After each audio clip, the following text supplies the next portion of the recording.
Cinema Classics is sponsored by WCBE 90.5 FM, Columbus, Ohio, and is produced by John DeSando and Johnny DiLoretto. Listen to shows online at wcbe.org. I'm John DeSando. And I'm K G Klein, sitting in for Johnny DiLoretto. And this is Cinema Classics. It is indeed. I'm throwing it to you. What are you bringing me today? I am bringing you the one that was going to be very hard to pronounce, so let's hope we get it right. We're talking today about the Banshees of Inisherin, and boy, I think I got it right. I hope I got it right. You know, it sounds very good to me. It sounds very Irish. It is very Irish. I mean, you can't get more Irish than this movie. John, what was your take on this movie? We saw this movie together. This is my kind of movie. I mean, it is intense. It is all dialogue with some spectacular cinematography. How can you go wrong? The cinematography was amazing. There's no question about it. It is just breathtaking scenery on this small, remote Irish island off the west coast of Ireland. It probably looks today very much like it did 100 years ago when this movie is set. With buildings that are ancient and not quite yet falling apart, and the one important building on the island. The pub? Yes. Doesn't it seem like they're going to the pub every half hour? It does indeed. And it's interesting. I had always heard the name pub, but I had never connected it to the words public house until I saw this movie. Yeah, and the big sign on the side says public house, and I thought, oh, for heaven's sakes, that's where the term pub comes from. All right, for me, the real draw to this, besides Irish, is the two actors, Colin Farrell and Brendan Gleeson. That's yeah. Absolutely right. Right, because I saw them in Bruges, and I just fell in love with it. If you are a Martin McDonagh fan, you are no stranger to these two people. Right. Brendan Gleeson and Colin Farrell both appeared in Bruges.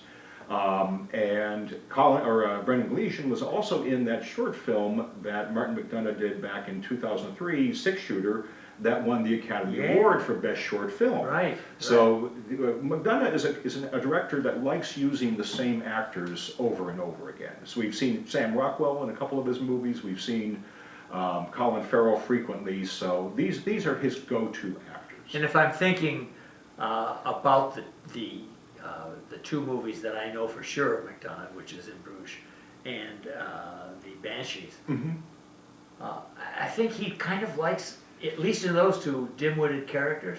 He does. Well, if we're talking about Martin McDonagh, we're talking about a couple of things. We're talking about extremely dysfunctional characters. There's a good word. We're talking about, next, somebody's going to get beaten up by a policeman. That's a given. And some building is going to get burned down. You're going to see this in his films. This is his themes. But you're absolutely right. There's always going to be a dim-witted character or two. We had Sam Rockwell in three Billboards. And of course, Martin McDonagh is the director who we last saw with Three Billboards. Yes. A terrific film, one of my favorites of the year, nominated for several Oscars. Yes. In my opinion, Sam Rockwell's best performance. Probably Woody Harrelson's best performance. Both of them just gave knockout performances. And of course, Frances McDormand, how do you ever pinpoint one performance and say this is her best? But everybody in that movie was fantastic. All right, so what's the bit here? So this film, with Banshees, I see McDonagh trying to become the Irish August Wilson. All right. He's like Wilson, he's telling stories of the area he grew up in, small isolated community where everybody knows everyone, everybody has grown up together, and they have this shared common experience. I don't think there are more than 100 people on this island. I don't think there's more than 100 people on this little island. With a thriving pub. The thriving pub, which pulls in about 20 people every day, and they see the same people every day. So into this mix, you have this small number of people who see each other every day, have to live with each other, and suddenly one of these characters decides he is no longer going to talk to his former best friend ever again. Right. Now For two reasons. Go ahead with the reasons. Well, the first one is that he does believe that he's dull. Yes. That his friend is a dullard. That is that Colin Farrell is dull. And he also wants to devote himself to his music. He wants to focus on his music. Now, this is a gentleman who's probably in his mid-60s, I would say, good estimate. Colin Farrell, I would put, is late 40s, maybe early 50s at the most. And this opens up an immediate problem of you're living on this tiny little island, you're hanging out in this pub with 20 other people, and this is a person you're going to see every single day. Listen, he comes by every day at 2 o'clock to go down to the pub. Yes. And all of a sudden, the guy is sitting there, but he's not going with him. Yes. He says, And this is how the film opens, is Colin Farrell shows up at Brendan Gleeson's house to take him to the pub, as they did every day, and Gleeson today does not respond. He doesn't even look at, when the door is knocked, he doesn't even look. And Colin Farrell doesn't know what's up, and he heads up to the pub and waits for him, and he does not show up. And when he does show up, he does not want to sit with him or even acknowledge that he's there. you know what I think McDonough captured is that regardless of where it is, some human beings just get tired of other human beings. Now, some divorce, because that happens. Yes. Or some just drop off as friends because they've reached the limit of their friendship. In this case, I really appreciated him saying to him honestly, look at, you're just distracting me, and you're full of drivel, Yes. and yet, Colin Farrell plays this so that you really are sympathetic with him, and he actually does make some sense sometimes. It almost feels like a marriage that's suddenly ending. Yes. Because these two fellows have known each other for 25 years or more, No. and they've been best friends for as long as that, and then all of a sudden, one simply says to the other, I don't want to ever talk to you again. And so this creates, though, a problem that we wouldn't have if this was set in a big city or a large community where a person could just stop seeing the other person. You're on this tiny little island with a small number of people. Oh my gosh, can you think about it? How can you ever go to the pub with this guy and never speak to them I can't again? even think of living in a place like that. No. And that's why there's an irrationality to this movie that I think I had a little difficulty overcoming was the character that Brendan Gleeson plays. I kept looking for the motivation here. What is it? Because he's a smart fellow. He's one of the smartest people on the island. He has an artistic outlet with his music. He's popular with the community because he is such a wonderful musician.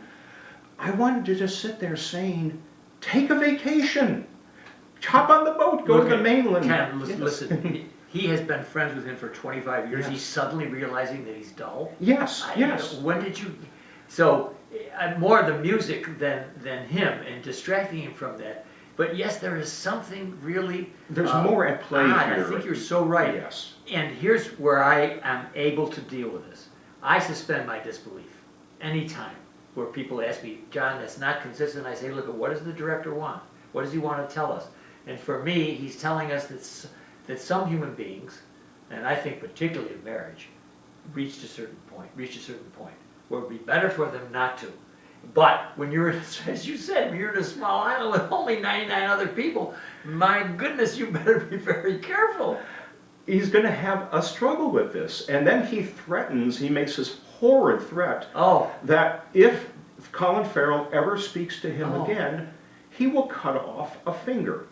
And he will continue to cut off his fingers, the fingers that he uses to play his music, which is so important to his life, every time Colin Farrell speaks to him. And this is setting up a doomed eventuality because you're in a pub with 20 people every single day and he's going to be there. He's going to be drunk someday. He's going to come up and he's going to talk to you. Yeah, and you're right to ask that.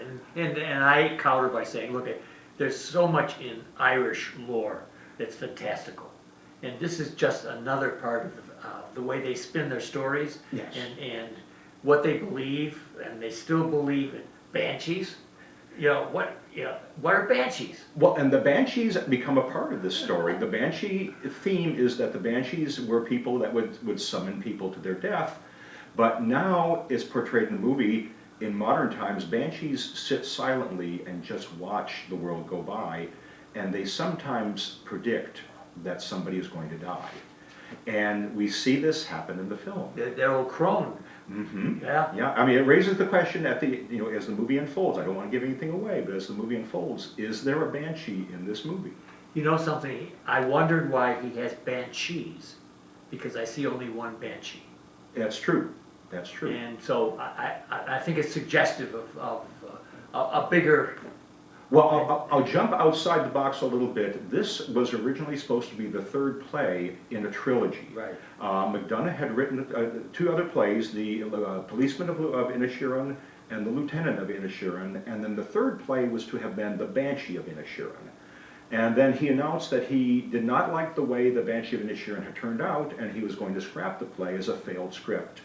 And that was not going to be a trilogy. And then suddenly in 2020, he announces, I'm going to do a new movie, and it's The Banshees of Inisherin. Okay, right. So we presume this is the failed third play that he decided to rewrite as a screenplay. You mean to tell me that in one of the other plays, we'd have to go through this policeman? Oh, yes, the police, well, they're different characters. Oh, okay, They're good, different characters, good, because yes. I don't wanna watch this guy much It's all longer. set on this tiny little island, which presumably is the island that Martin McDonough grew up on. And the lieutenant is an interesting one because it's a story of a man whose best friend is his black cat. And when his black cat is murdered by a political party, he takes revenge. So it's a dark comedy. All right, KG, otherwise known as Ken. Thank you. My audience is gonna be wondering, do I have two people here? I have only one. That's you. That's me. We are running out of time. Mhm. And I want two things from you. First of all, I want to know, what do you suggest? I don't want to sway anyone from seeing this film. If you're a Martin McDonough fan, do go see it. But how many people out there are Martin? Well, after 3 billboards, I think probably Well, more that's than we true. expect. That's right. But if you're a Martin McDonough fan, do go see it. If you're a fan of, if you saw Belfast last year and you said, when will I see the next depressing, bleak Irish historical movie? Well, I have good news for you. However, my personal opinion, no. I considered it to be a failed script because I just did not get the motivation from Brendan Gleeson. I didn't see why he didn't see all these other outlets to his depression that he could have taken. He could have gone to the mainland, he could have joined a band. And that's fair. And after I suspend my disbelief, which is in a way agreeing with you, but saying it's okay for the film, I would say watching two consummate actors is a reason to go to this. And secondly, looking at some cinematography that's just jaw-dropping. No question about that. All right. No question. So, again, the title is? The Banshees of Inisherin. All right, and it's in theaters. In theaters now, and It's a classy look. it's a beautiful, beautiful film.